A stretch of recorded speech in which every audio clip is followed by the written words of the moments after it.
Hello everybody, a very good morning and welcome to the StudyIQ IAS English. My name is Abhishek Singh and today in the Do You Know series that we are bringing for you, actually the time is slightly changed from today onwards. We will be bringing this session with lot of the historical connections, basically having great stories. So today, the story of today that we are going to talk about is that who was great, Alexander or Porus. So basically, we will be talking about the battle, the very significant battle of the Hydaspes.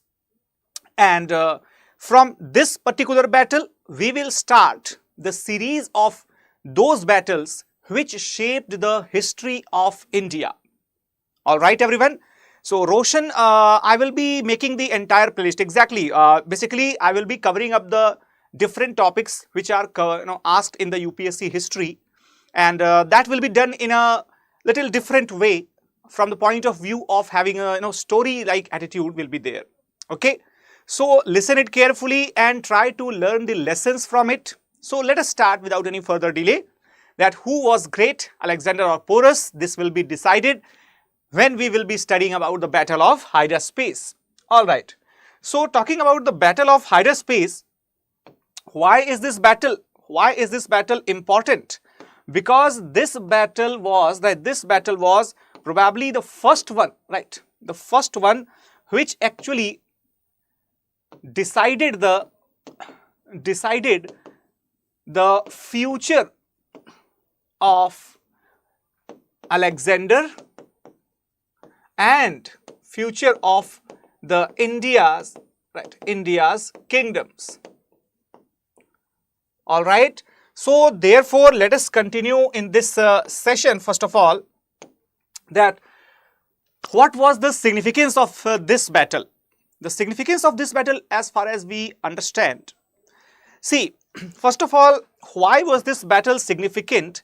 For that, we need to understand one thing, that this battle actually it was a part of the victory march of Alexander. Okay, victory march of Alexander. All right. And why was Alexander interested in this victory? You know what, that we all might be aware that he was son of the King Philip. And even King Philip also wanted to conquer the entire world, but he obviously could not do that. Alexander, his son, he was ambitious, and at the same time, you might have heard about the contribution of Aristotle, right? Arastu, whom we call in Hindi, right?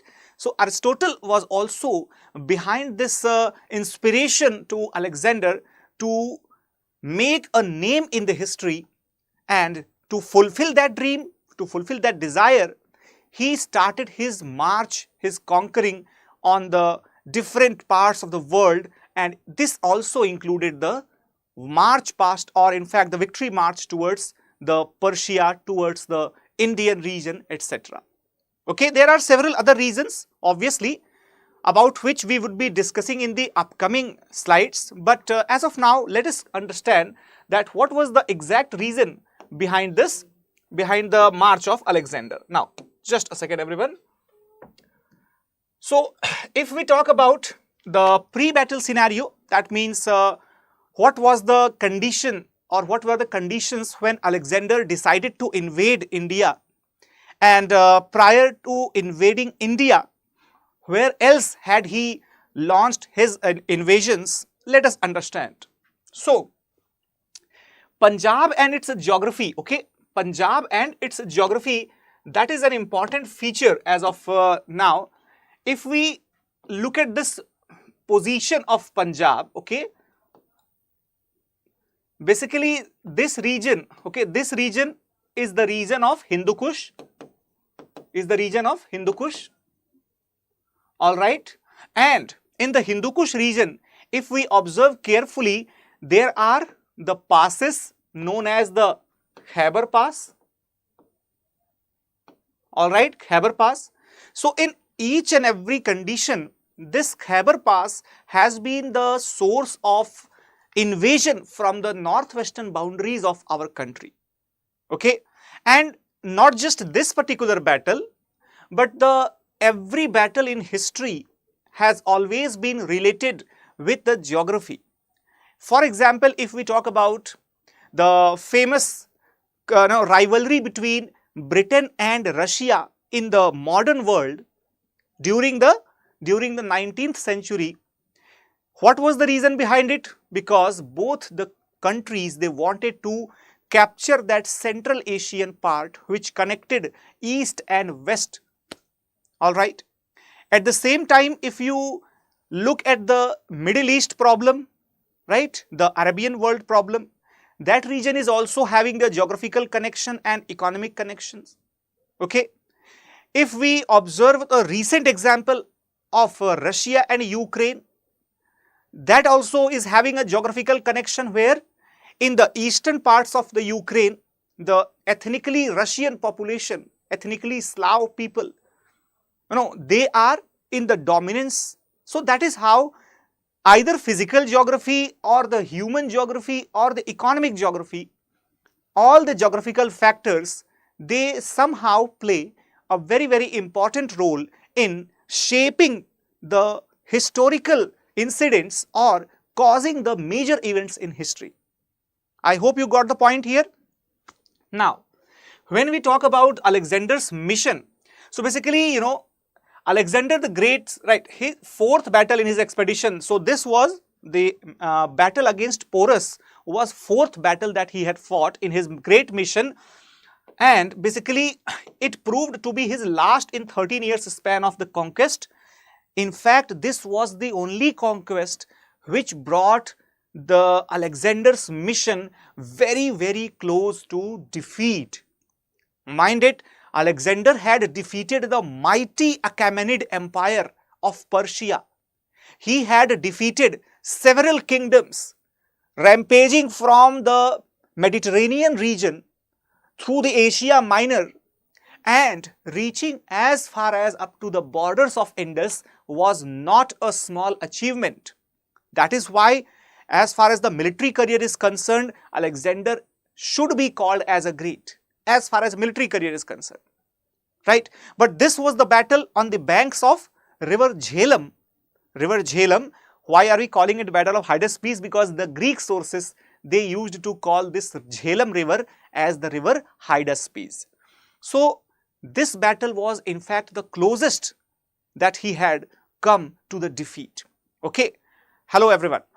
So now if we talk about the locations that we are talking here, so basically Alexander was coming all over from the Asia Minor, the Greece region, okay, Greece region, and coming through this Asia Minor, Turkey, and right, moving through the Babylonia, Persia, and apart from that, the northern Iran that was called as the Zedrakarta, then Herat region, then Prophetessia, right. After that, it just moved towards the along the Suleiman Hills and reached towards the Indus River. So that was basically the Battle of Jhelum. The year was 326 BC to 325 BC. All right. So this was basically the year, or this was basically the time through which they were fighting against the Indian rulers. Now this is not as simple as it appears to be, that somebody came and somebody attacked. It's not as simple. In fact, if we talk about the route of Alexander's invasion, so have a look on this particular map. It gives you a much clearer picture. That here you can see the name of the places. Present day Macedonia. Macedonia is the place from where Alexander belonged. Alexander belonged to this place. Okay.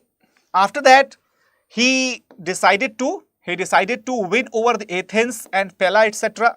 From the Macedonia, he again moved along the Asia Minor. This region is called as Asia Asia Minor. Okay, then the several places were there where Alexander had fought the major battles. All right. So the places like Issus, right, or the places like Gaugamela, right, or places like the Babylon, then the places like Hydaspes, all these were the places where Alexander had fought great wars. But the easternmost frontier of Alexander, proved to be his closest achievement, in fact closest encounter with the defeat. Got it? So after getting a tough fight at this place, the armies of Alexander decided to return back, and this was their path of return. Okay. So he died at which place? He died at Babylon. All right, everyone. So basically, this was the place where he took his last breath, and after his death in 321 BC, what happened? His empire collapsed. His empire got divided into several fragments, right? So we will understand that what was the reason and how was this entire place happening. So as you can see this map again, and these are the reasons, right? If you might be aware about the reasons, so this is the Hindu Kush mountain where Alexander was trying to enter into the India, all right? And this was the Caucasus region. Even today we call this region as the Caucasus region only. Got it? And this was the place through which the Alexander's army were returning. So this is the more precise map to show the case. Now, anyways, moving further, these two are the coins which probably represent the incidents of this battle. These are a little bit, you can say, latest sort of discoveries, where you can see the soldier of Porus army, right? Porus army, or probably a commander was there, right? Probably a commander. Okay, either a commander or a soldier of Porus army sitting on the elephant. Okay, and you can see the Greek soldier sitting on a horse. Okay, attacking with the spear. All right, everyone. So you can see it very, very clearly that the Greek armies, they had the features like the presence of a very quick cavalry, the use of the long spears to fight against the army, whereas the Indian army, they used the cavalry as well as the elephants were the part of the Indian army. And mind it that the elephants, they played a very important role in all the ancient battles, right? We will be talking about the great and famous battle of Takshila as well, where Alexander's commander, what was the name? Seleucus Nicator. He would be defeated by Chandragupta Maurya, right? So in the upcoming lectures, we might be talking about that as well. So this elephant-driven army was causing the heavy damages for the Alexander's army. All right, everyone.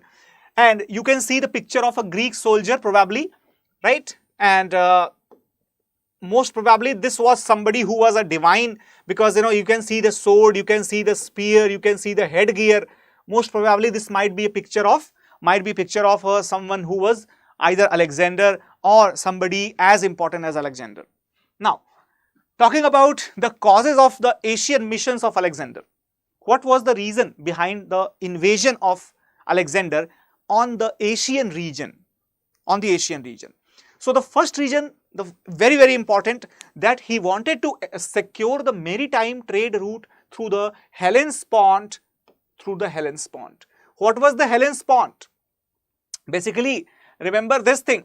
Okay, what was this? Basically, the Dardanelles, right? Dardanelles, or as we all know that this is basically the channel. This is basically the channel which connects the Mediterranean Sea and the Black Sea, right?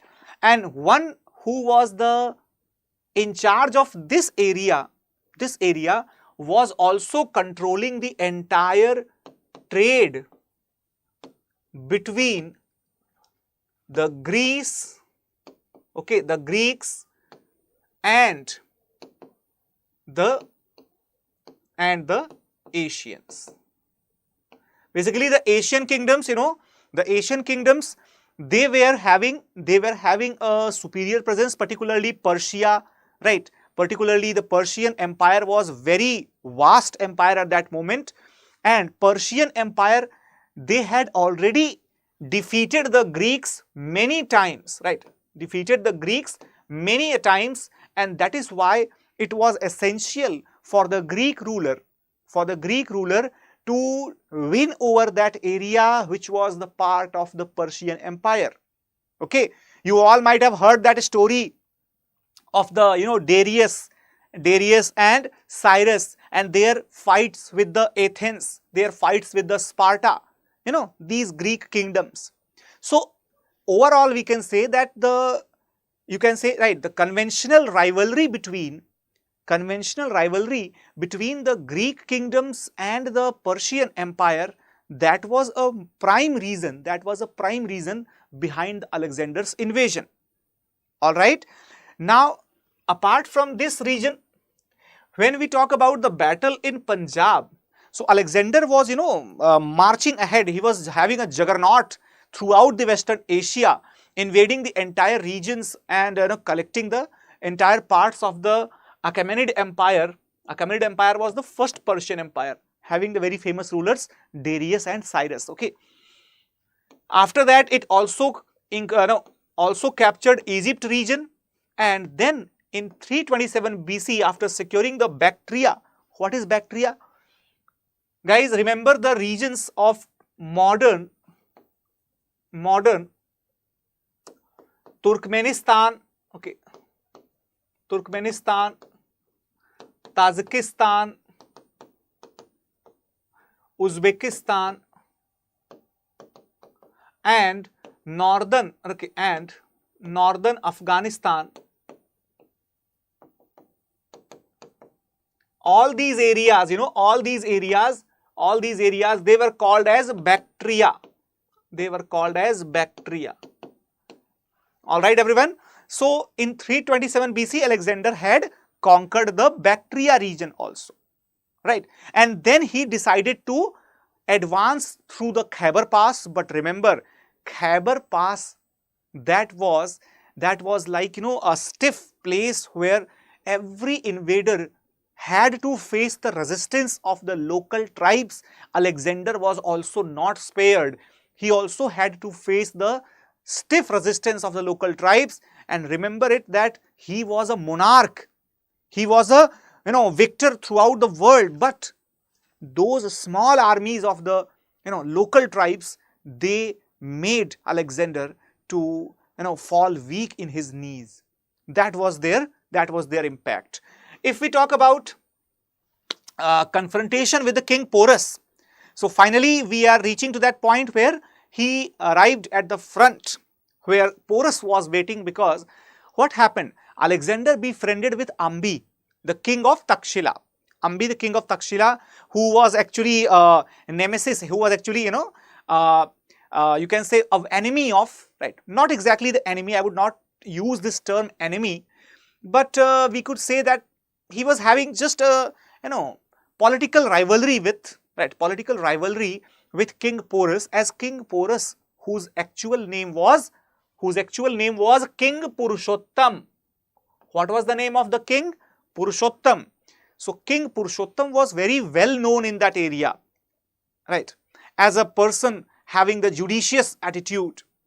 So that is why King Ambi, when he got the opportunity to form an alliance with Alexander, he did that, and both the allied armies, they decided to invade the kingdom called as the Paurav kingdom of the western Punjab, because Puru or Purushottam, he had declined the offer of Alexander to surrender without fighting. Purushottam was actually very much sure that Alexander had to face the challenge of the exploding river of Hydaspes. Basically, Jhelum River, that was a huge river in those days. Even today also it's a huge one. But that was the month of May. Which month? The month of May. And monsoons were they were almost close. All right, monsoons were almost close to arrival. So what happened, that Alexander was in a hurry to attack, but Porus, he was thinking that if the rains would start once, Alexander would have to cross this huge river, and this would be draining his energy. This would be draining his army's energy, and Purushottam will have a great chance to defeat Alexander. However, Alexander was, and his armies were very quick. Right? His armies were very quick in that case. So what happened? Porus, who was waiting for Alexander to cross the Hydaspes, right? He had to fight the raising armies of Alexander in a very quick time period. You had read that there was a role of Chanakya in slow poisoning of the armies of Alexander. That is not very much true, because Chanakya, even though he was present in that area by that time, however, there is no direct reference as of now.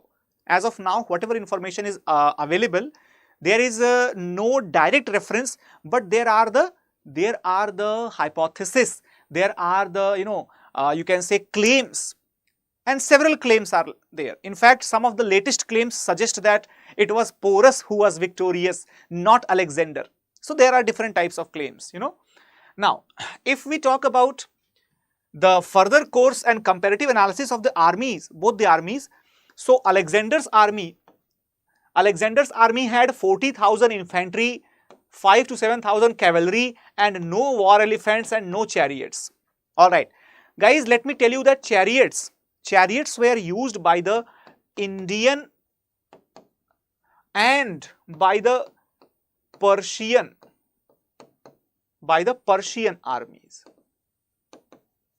Okay.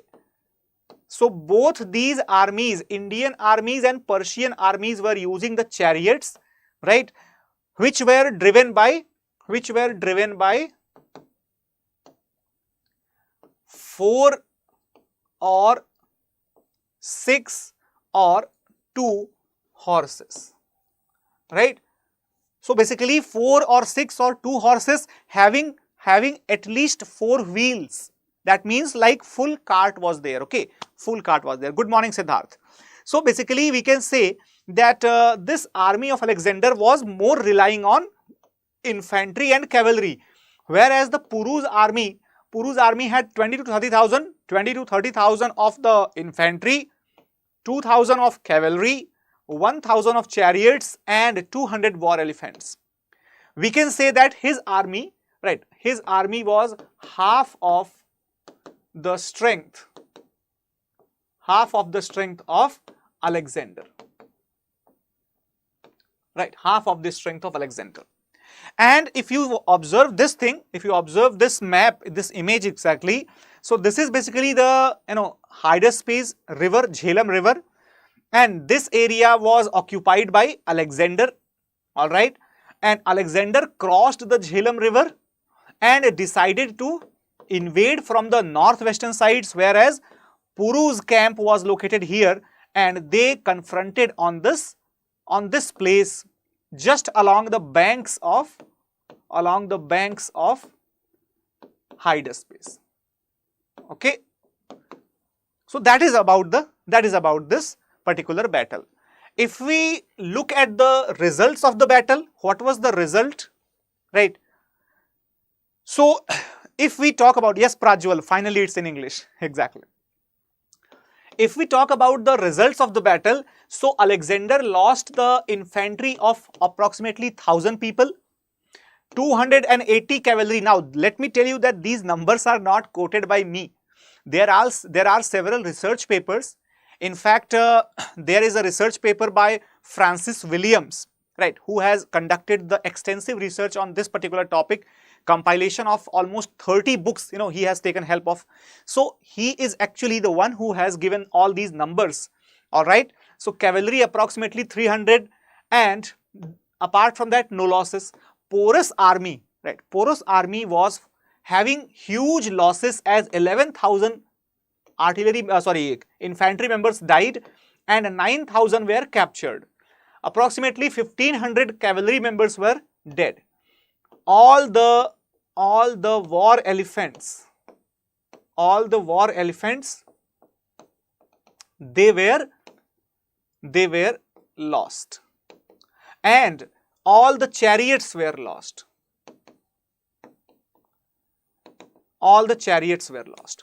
The primary reason behind such huge loss to the Porus army, that was the swift use of the bows and arrows by the army of Alexander on the head region of the elephants, particularly on their trunk. Even though it was guarded partially, but the lower end of the trunk, that was not guarded, and in the frustration, those elephants actually raged over, right? They simply ran over the own army, and that is how Porus army was decimated. And Puru, he was brought in front of Alexander, and then we all know that famous story. That Alexander asked Puru that what should be done with you, right? So Puru had replied that you should behave with me exactly like one king does with the another king. Okay, so basically, these might be true, might not be true, but the Greek historians have given such accounts only. So we can say that even Porus was defeated in the Battle of Hydaspes, but Alexander allowed him to continue governing the lands of the Pauravan kingdom as a satrap. What is a satrap? Kshatrap or Satrap. What is the meaning of that? Basically, an autonomous governor of Greek kingdom. Okay. All right.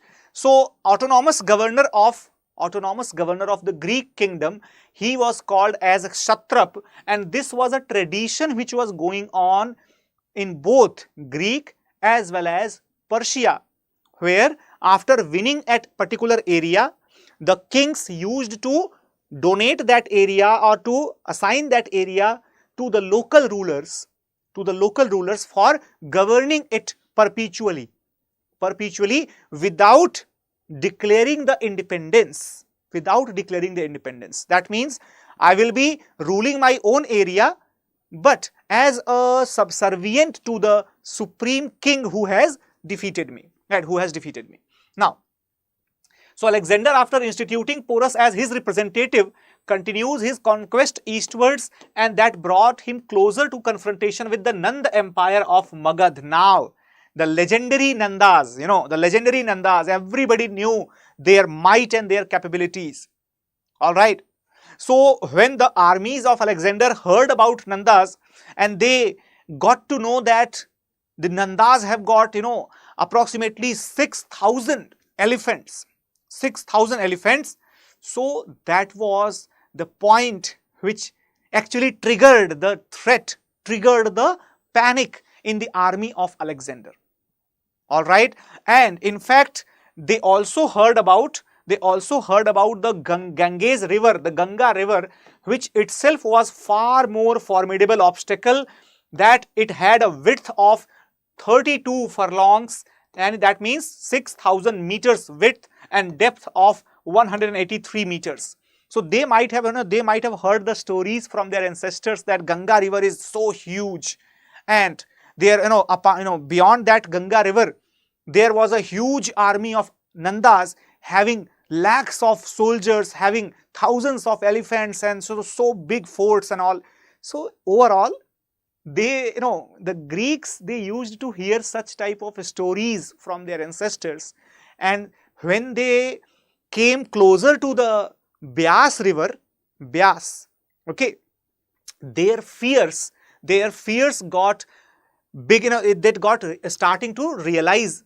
Okay, so that got starting to realize, and what happened? After these type of fears, they decided to stop there itself and decided to retreat from that place. So that was basically the end of Alexander's victory march. There are the sayings, there is a saying that the one who wins even after the defeat is the real winner. You might have heard that in the Hindi movies, isn't it? कि हार के जीतने वाले को बाजीगर कहते हैं. That movie of Shah Rukh Khan. So basically, the position of King Porus was exactly somewhat similar, that even though he was defeated in the battle, but still he won that because he was successful. This battle was successful in stopping the victorious juggernaut of Alexander's army. They declined to move ahead when they reached the river Beas. River Beas, which was called as Hyphasis. The Hyphasis. Greeks called it as Hyphasis, and the Vedic sources, they have called it as Vitasta. Okay, got it? Sorry, not Vitasta. Basically, it was called as the Vipasa. Now, so if we talk about the impact of the Indo-Greek contacts, right? Particularly, in fact, let me tell you all the names which are given in the Vedic culture, because somehow we would be, interested to know those names. So it was Jhelum, right? It was Jhelum. Basically, Sindhu. Then Ravi was called as Parushni. Okay, Ravi was called as Parushni, and Satluj was called as Shatudri. Then Chenab was called as Askini. All right, and Vyas was called as Vipasa. Right. If there is any other river which is left, that is your duty to tell in the comment box. All right. So I have left at least one river. So you have to tell that river in the comment box, everyone. Now let us understand the impact of the Indo-Greek contacts. Okay. So Indo-Greek contacts, as you can see that post the death of Alexander,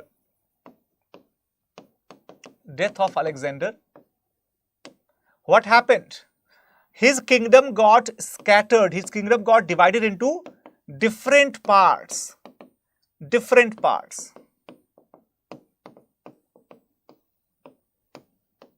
All right. So this was basically the Mauryan Empire.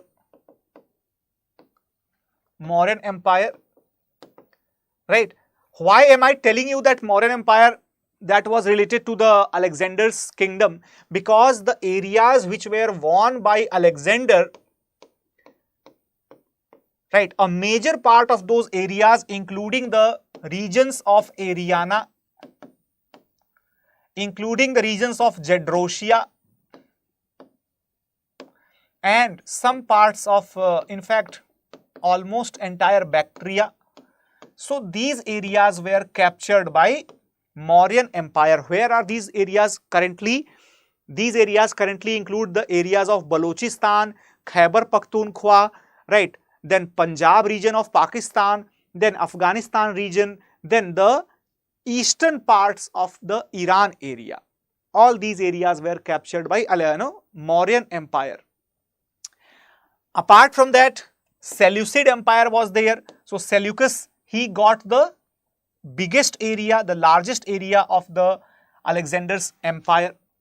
So overall, this contact between India and the Greek, it opened the trade routes, okay, It facilitated the exchange of knowledge For example, the Indians, they relearned, right? They relearned the art of glass making.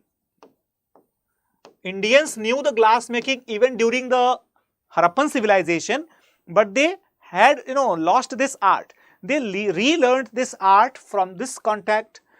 Also, that Indians got, right? Indians got the acquaintance of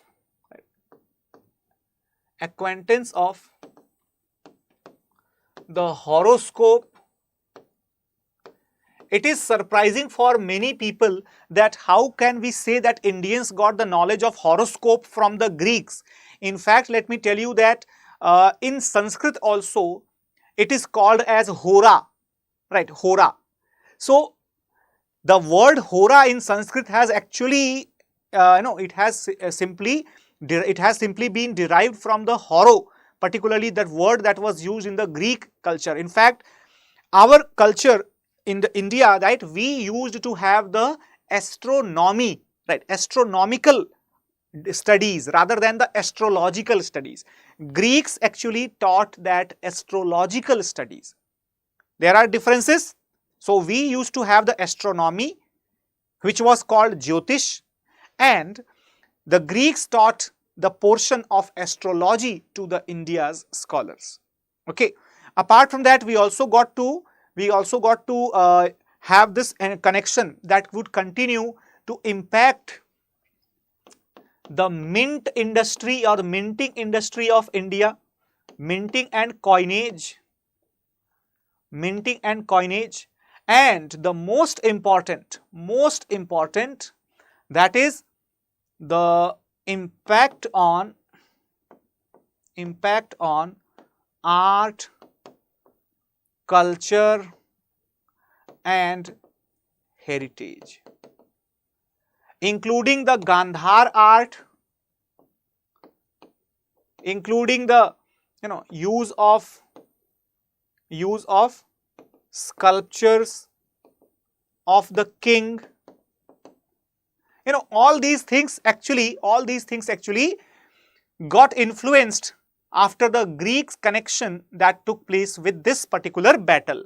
Alright everyone, so I hope that this session, it must have given you some sort of understanding, some sort of learning. So guys, let me just tell you that our new batch is coming. Our new batch is coming on the 19th of June, okay? So basically we are having this new batch that is coming on the 19th of June, and we will be launching the English medium batches for English medium batches on the 19th of June. So do not forget to have this, do not forget to have this enrollment. Okay. So 19th of June is basically the time when we are going to launch the new English medium batches, and if you are using that code ASR live, okay, if you are using that code ASR live, so you will be getting this entire course, which is called as P2I program, right? That is valid for 2 years, and we would be getting this thing entirely in 29,999. All right, everyone. So if you loved this video, do not forget to share this and do not forget to hit that like button. And if you subscribe to our channel, you will be getting regular updates about our such videos. So if you love this presentation, do not forget to hit that like and tell me that tomorrow, which thing should I bring, right? So just do not forget to comment in the comment box.